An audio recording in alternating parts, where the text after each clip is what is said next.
yung mga idol, may mga tao dito mga idol, nagpili sa kalakal nila. Eh, nagtatagalan sila sa pangalakal. Pag walang kalakal, wala silang kakainin, pambiling bigas. Ayan o.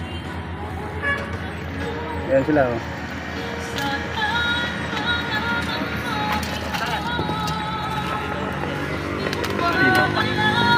Pag wala silang kalakal na ipapatimbang mga idol, wala silang pambiling bigas mga idol. Tatagalan talaga kami mga idol. Yan sila mga idol, pipili ng kalakal. Pagkatapos ng timbang mga idol, pambili nila ng bigas yan. Ito mga kalakal mga idol.